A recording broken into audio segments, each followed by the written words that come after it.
monde, bienvenue sur ma chaîne et bienvenue dans cette nouvelle vidéo.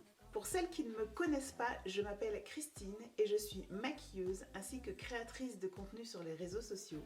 Vous pouvez tout de suite me rejoindre sur Instagram et vous abonner à ma chaîne YouTube pour le contenu que je vais vous proposer. Je travaille à vous proposer du contenu pour les personnes qui ont 35 ans et plus afin que le maquillage et la beauté soient aussi adaptés à votre âge et à votre type de peau ainsi qu'à votre besoin. C'est pour cela que dans la vidéo d'aujourd'hui, je vais te parler d'anti-cerne, pourquoi, comment et quand je vais répondre à toutes tes questions.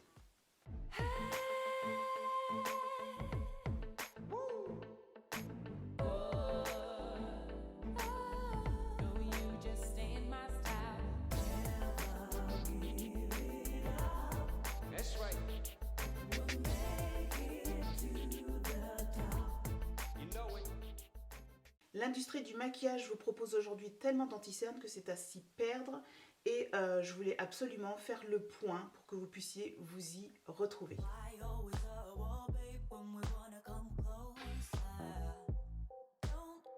Alors l'anti-cerne, le cache-cerne ou le concealer, ça sert tout simplement à cacher quelque chose, cacher un défaut qui se trouve précisément au niveau de la cerne. Pour toutes celles qui ont des cernes très prononcées, très colorées, des cernes qui sont très bien dessinées, tout simplement par la génétique ou par la fatigue. Pour celles qui veulent paraître en meilleure santé ou plutôt en meilleure forme, beaucoup plus réveillées, ou tout simplement pour celles qui veulent rajeunir leur visage, l'anti-cerne est le seul outil, en tout cas on va dire le principal outil qui vous permettra de répondre à tous ces besoins.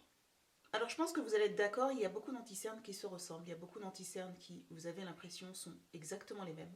Et pourtant, chaque anti-cerne a sa fonctionnalité et répond à un besoin spécifique. Dans la vidéo, je vais vous séparer les anti-cernes par fini et par texture. Et ensuite, pour répondre à votre demande, je vais le séparer par type de peau. Bien entendu, avant de vous maquiller, je vous conseille fortement de prendre soin de votre peau. C'est extrêmement important.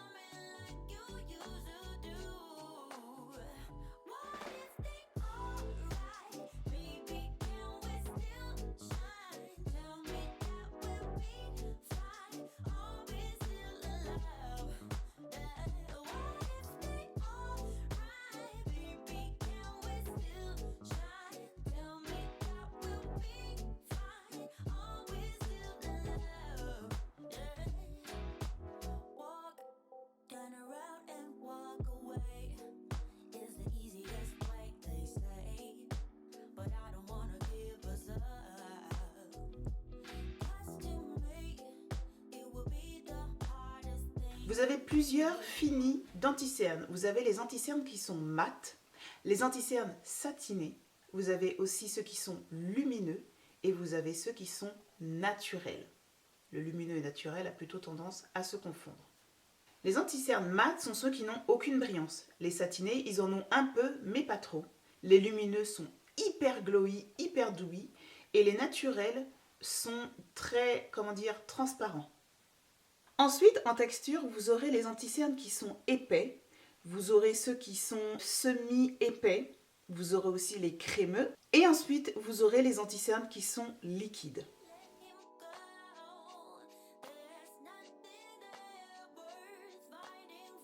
Alors, les anti-cernes épais, ce seront des anti-cernes qui seront la plupart du temps très pigmentés. Les anti-cernes épais peuvent se présenter dans des palettes qui se présentent comme celle-ci. Donc ce sont des anti-cernes très épais, très pigmentés, qu'il va falloir réchauffer, qu'il va falloir émolier aussi. Vous en avez aussi ici, comme celui-ci de la marque Bobbi Brown. Vous avez aussi des anti-cernes qui sont complètement, ils sont extrêmement couvrants et versatiles. Par exemple, ici vous avez celui de Kevyn Aucoin. Donc ici c'est la couleur SX13 qui est un anti-cerne extrêmement pigmenté. Faites très attention à cela. Vous avez aussi ceux de NARS, ce sont les Soft Matte Complete Concealer. Donc ce sont des concealers qui sont complètement mat sur la peau. Et pour finir, vous avez aussi des anti-cernes qui sont en stick. Par exemple, vous avez celui-ci qui est de Dior, qui est le Fix It, Il fait concealer, il fait primer, il fait 2 en 1. Vous avez aussi le dernier dans ma collection qui est celui de Jouer Cosmetics, le Essential Anti-cerne couvrance totale en stylo. Celui-ci, je peux vous assurer qu'il est très couvrant, très épais, et pourtant c'est un concealer qui se travaille avec beaucoup plus de facilité que ceux que je vous ai présentés tout à l'heure, comme le MAC, le Bobbi Brown ou le Kevyn Aucoin. Ensuite, vous avez les anti-cernes qui sont, on va dire, semi-épais, semi-crémeux. Ils sont entre les deux. Et la plupart du temps, c'est ce que vous trouverez sur les sites internet, enfin, qui sont vendus aujourd'hui. Par exemple, vous avez celui de Charlotte Tilbury, qui est un anti-cerne qui se présente avec un embout éponge. Cet anti-cerne est particulièrement pigmenté. C'est parce qu'il y a beaucoup plus de pigment qu'il est un peu plus épais. Mais il est quand même assez... on peut quand même bien le travailler, bien jouer avec. Un autre concealer qui est semi-crémeux, semi-épais, c'est celui de NARS, c'est le Radiant Creamy Concealer. Il est creamy comme le dit la marque. C'est un anti-cerne qui est extrêmement pigmenté, qui va vraiment couvrir merveilleusement bien et de façon très jolie en fait, très naturelle, la cerne. Ensuite, je vais vous montrer 3 anti-cernes qui sont pour le coup super pigmentés. Par exemple, vous avez le Prolong Wear de MAC, qui est un cache-cerne, un anti-cerne très réputé, très connu, qui a eu son heure de gloire et qui aujourd'hui est complètement disparu de la circulation, mais qui fonctionne encore très bien. Il est tellement pigmenté qu'il en est même asséchant. Vous avez aussi celui de Nabla Cosmetics, qui est le Close-Up. C'est un anti-cerne aussi qui est asséchant parce qu'il est très pigmenté. Un autre anti-cerne semi-crémeux, c'est celui de Estée Lauder, qui est le Double Wear. Celui-ci est très pigmenté. Très pigmenté. Alors ce qu'il faut bien comprendre, c'est que plus l'anti-cerne sera pigmenté, plus il sera asséchant. Un pigment va venir,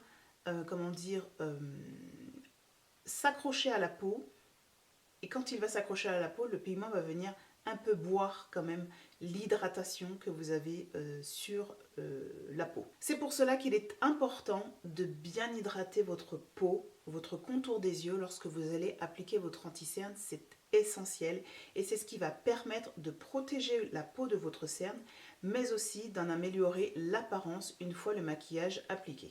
Ensuite, vous avez des anti-cernes qui sont liquides. Par exemple, il y a celui que j'ai énormément aimé, que je n'ai plus en ma possession.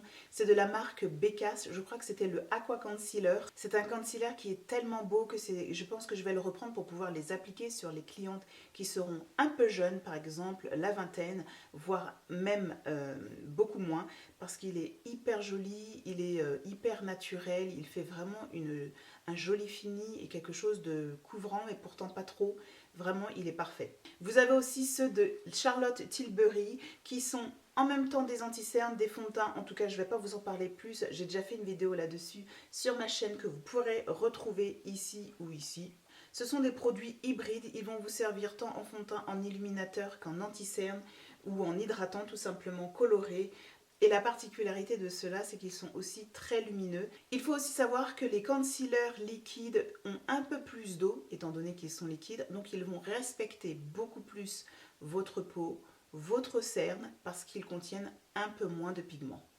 Ensuite, vous avez les anti-cernes qui sont crémeux. Alors les crémeux, c'est ceux que vous allez trouver la plupart du temps en magasin ou sur internet. Ils sont faciles d'utilisation par ceux qui sont novices ou ceux qui sont experts. Il est plus facile pour une marque de vendre un anti-cerne crémeux qu'un anti-cerne épais ou liquide.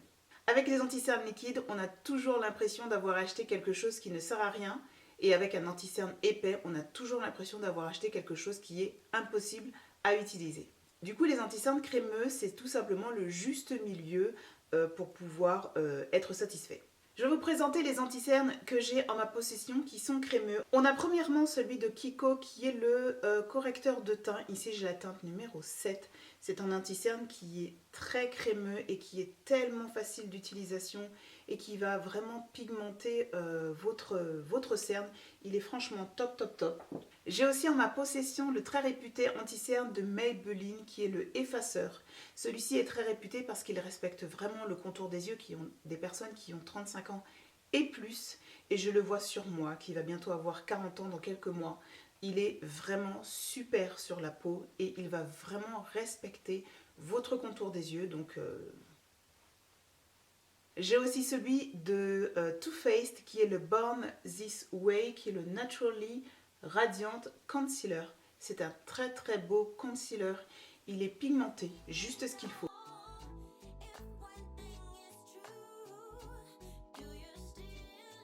Quand doit-on appliquer de l'anti-cerne?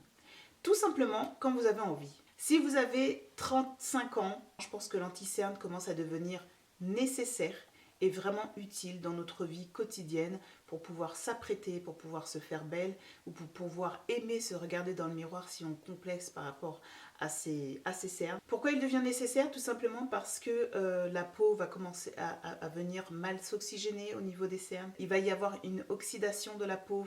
Donc voilà, il faut vraiment venir apporter des soins à votre cerne, à votre peau. Il va falloir vraiment faire attention à votre routine beauté. C'est extrêmement important, je le dis assez souvent. Alors en général, l'anti-cerne, on va venir l'appliquer après sa routine teint lorsque l'on va se maquiller, tout simplement. Ou si vous ne vous maquillez pas, vous l'appliquez après votre crème de jour. En fonction des écoles, il y a des personnes qui appliquent l'anti-cerne avant le fond de teint et il y en a d'autres qui l'appliquent après. Moi, je suis plutôt de l'école qui va appliquer l'anti-cerne après, sauf si c'est un anti-cerne qui est extrêmement clair, du genre 3-4 tons au-dessus de ma couleur de peau.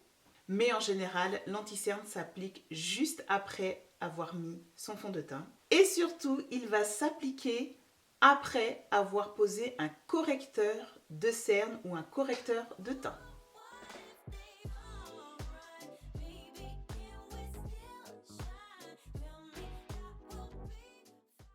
Alors mon premier conseil, c'est d'appliquer votre concealer sur la zone précise que vous voulez cacher. Vous allez ensuite prendre l'outil que vous préférez pour pouvoir estomper le concealer. Moi, je préfère le pinceau. Je trouve que c'est beaucoup plus léger, beaucoup plus naturel. Et ensuite, je vais estomper mon concealer vers l'extérieur de mon visage. Vous pouvez aussi l'appliquer par points précis pour pouvoir cacher la cerne. Ensuite, vous attrapez votre pinceau ou éponge préférée et vous estompez et c'est terminé. Et puis pour celles qui veulent cacher vraiment la cerne et donner de la lumière au visage, vous allez l'appliquer en dessous des yeux et ensuite le faire remonter sur l'ossature de la joue. Vous allez ensuite l'estomper, bien entendu, vers l'extérieur.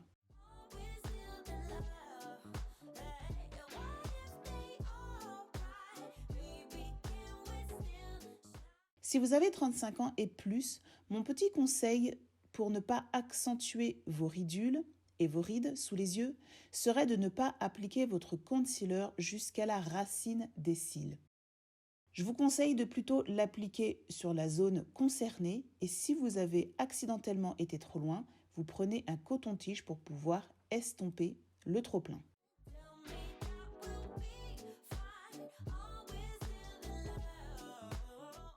Pour celles qui ne seraient pas satisfaites par l'apparence de leur cerne, mon dernier tips serait de venir réappliquer une deuxième fois votre concealer uniquement dans le pli de la cerne. Le pli de la cerne, c'est exactement là où vous avez l'ombre qui va venir marquer votre cerne. Ensuite, avec un tout petit pinceau précision, vous allez tapoter pour que le produit ne puisse pas trop s'étaler et qu'il puisse rester concentré dans le pli de la cerne concernée.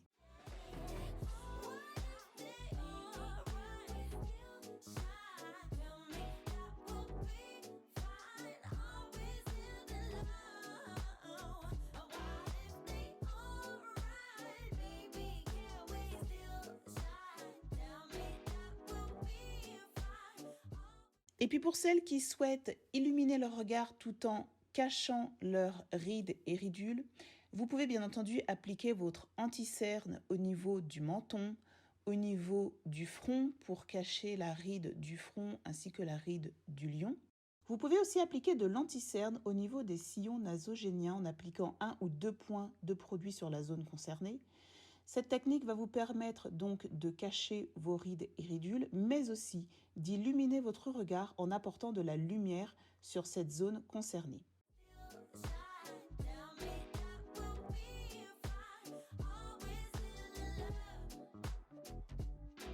Voilà, je pense maintenant avoir répondu aux interrogations que l'on peut avoir sur l'anti-cerne. J'ai décidé de faire une petite fiche que vous pourrez télécharger en cliquant sur le lien dans la barre de description. Une fiche qui vous permettra de vous y retrouver par rapport aux anti-cernes. Il y a les finis, il y a les textures et j'ai décidé de les classer en fonction de votre type de peau. Si vous avez la peau sèche, vous avez tel type d'anti-cerne avec telle texture.